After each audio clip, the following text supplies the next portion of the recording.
Deux choses importantes qui vont marquer mon séjour là-bas, sur le plan personnel d'abord, humainement. Ma première discussion avec les membres de la rédaction, quelques employés, quelques agents, des anciens notamment de la station, tous ont tenu le même discours à mon égard. Tu es un Lilien, nous sommes des Iliens, il y a naturellement une affinité entre nous et donc on t'accueille avec amitié, avec joie. Et pour paraphraser un peu Charles Aznavour, je vous parle d'un temps que les moins de 20 ans ne peuvent pas connaître. Ça s'est passé en 98, il y a presque 20 ans. Deux choses également.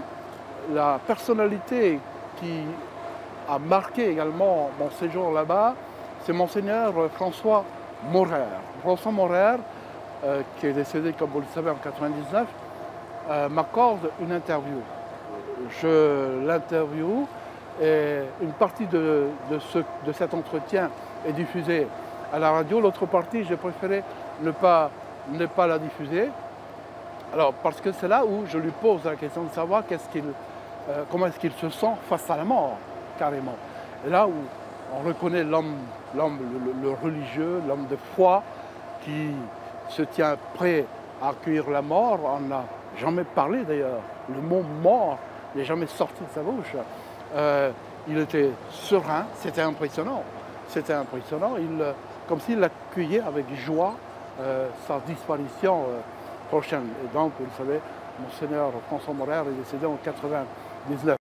Notre image et ressemblance, non pas celle que notre Créateur a façonnée en nous quand il nous créa, mais celle du pécheur que nous sommes devenus. Le chemin est encore long, même après 2000 ans d'existence. Le message n'a pas changé d'un iota et Noël reste ancré dans le cœur des chrétiens, le cœur de ceux pour qui la mort d'un homme, pas tout à fait comme les autres, est une délivrance, c'est-à-dire l'espérance en une vie ailleurs, meilleure. Saint-Pierre-et-Miquelon a été une formation pour moi, une autre façon d'être formé à ce métier. Au-delà du fait qu'il n'y a pas beaucoup, il n'y a pas grand-chose, évidemment, il n'y a pas véritablement d'actualité, en tout cas, je reparle, je redis, et c'est important, je parle de ça il y a 20 ans. Il y a eu des événements après, il y a eu Chirac.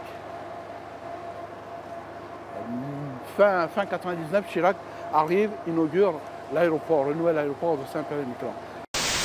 Voilà tout ce que je peux dire il y a autre chose également, tout ce que je peux dire des bons souvenirs que j'ai de Saint-Pierre-et-Miquelon.